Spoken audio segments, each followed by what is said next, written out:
How long have you been in the game for? All right, that's always, most comedians will give you two answers. So my first gig was December 2006. Yeah. And then I started doing it properly when I graduated in July 2009. Okay, cool. So my first gig was while I was at uni, and I fell, I was bitten by the bug. I loved it.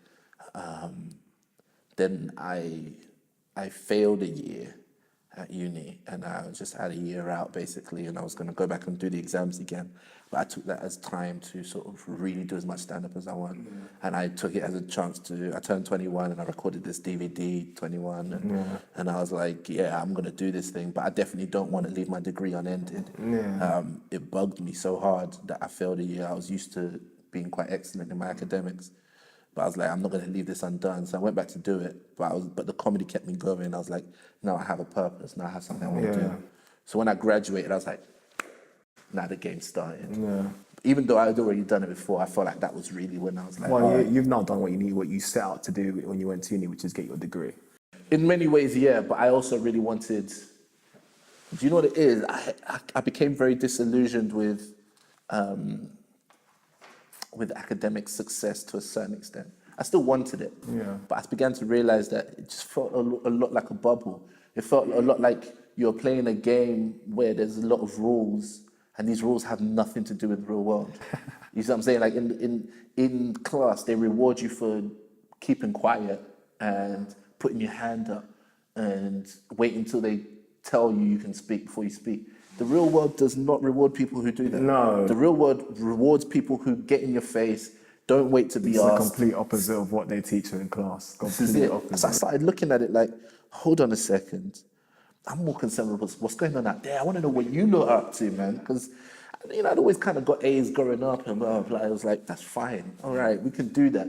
But what good is it if I have this great piece of paper that says, oh, it's CV, he's done this, he's done that, but I don't have any real skills. No, well, employers are very hot on that now. So when they interview people now, if you haven't got that personality or that real world They want to experience, see the intangible things. and if they can't see that in you, man, it's a wrap. And that's what I wanted. I wanted that. So when I was at uni, I felt like all my best education took place outside the classroom. Like I learned some stuff and that was good. That was all great. I'm not an accountant now. I did accounting and finance. Yeah. I learned a lot of stuff about finance, which I still use in my mind from time to time, but I'm not a financier. But what I am is somebody who took that opportunity to learn, but I also learned social skills. I made, friends and networks that still help me till today. I took it as an opportunity to travel and to go, and I started started off gigging in universities and, going to people's ACSs and stuff like that, the African Caribbean Society, and using that as an opportunity to get gigs in different places. And all of that gave me that time and that space to do that, and gave me like a little safety net. So I wasn't trying to pay rent or anything like that. I had student loan. So I was like, well, this is the time To do, hustle. yeah, This is the time to make your life what you want it to be in the future. So that was why, and it was like in my final year, I was about to graduate July 2009, and it was the November before that Obama won the election. Yeah. 2008. Yeah. And then he was going to be inaugurated January 2009. Yeah. And my girlfriend at the time, she was American, and she was going, and she was like, "Do you want to roll?" I was like, "Hell yeah, I want to roll. Let's go." I got a ticket, and I went out for the inauguration, and I was like, "When I'm here, I might as well hook up some gigs. Like, I might as well." That's make a that happen. very smart move. I was like, let's make that happen. What would it be like if I did a gig out here? That would be nuts. Again, pulled my networks together. I had a mentor who put me in touch with a guy who gave me a gig while I was there. And I did a gig in Washington, D.C. the day before Obama was inaugurated. And I was like, this was awesome. And my girlfriend said to me, well, you have to come back. I was like, yeah, I want to be back. I want to be back. Yeah. So my final term, I saved up that student loan. I barely spent anything. And I just put that money into a ticket to New York for 4 weeks. So as soon as I graduated, I went to New York for a month. And I stayed in my aunt's house. And I hustled. and I gigged and I learned. And I said, yeah, this is what I want to do. And I felt like that's when I properly started my career as a stand-up comedian. I'd recorded a DVD before then, I'd done shows, blah, blah, blah. But that was the moment I really felt like, all right, we're doing this. But you took the leap twice, and it's big. It's done wonder for you since, man. Indeed, indeed. And I think I want people to know that when we're talking about taking a leap here, it's not being stupid. No. Being a leap doesn't mean you just took very calculated leaps. Calculated risks, yeah. Calculated risks, you know.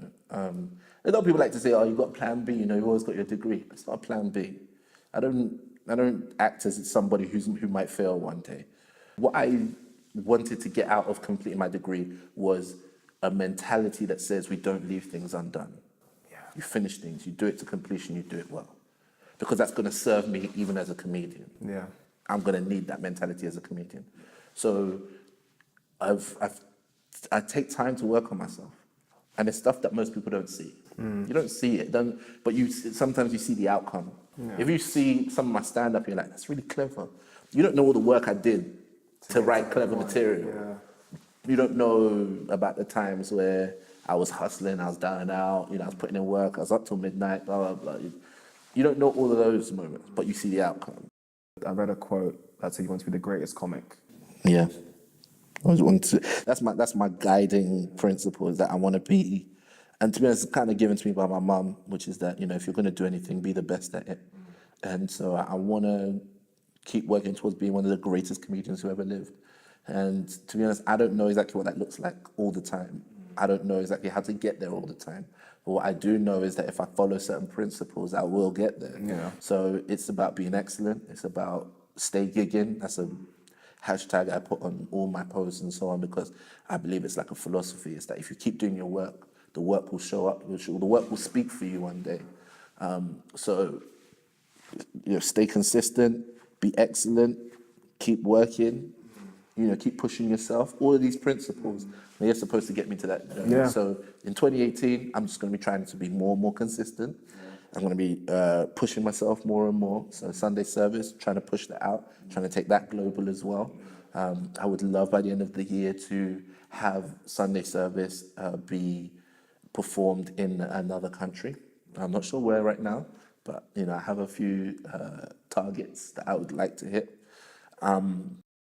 I'm trying to push for that to one day be a TV show as well, so I think that could work. I'm going to keep pushing for myself in terms of trying to move the level of material I'm doing up. Yeah. I keep doing the cutting edge, even though that makes me thoroughly uncomfortable. It's like having to come up with stuff in the moment. It has to be about like politics and stuff in the news, and that can be tough, but I'm going to keep doing that.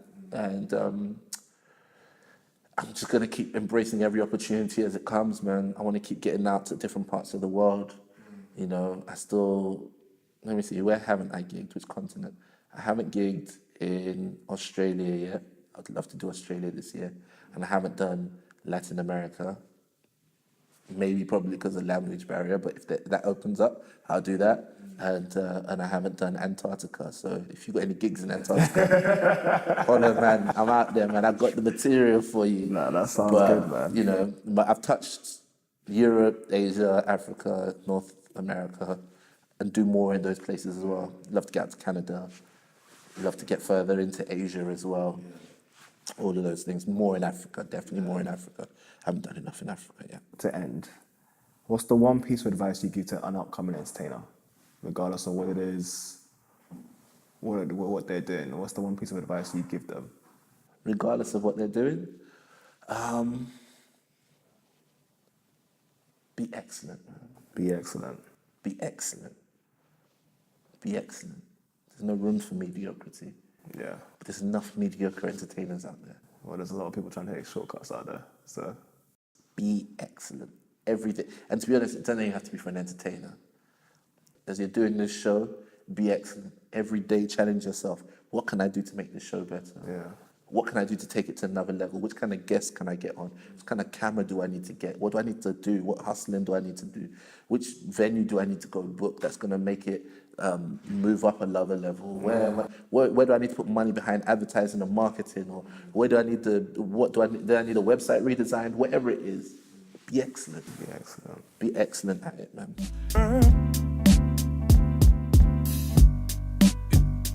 It's good to see.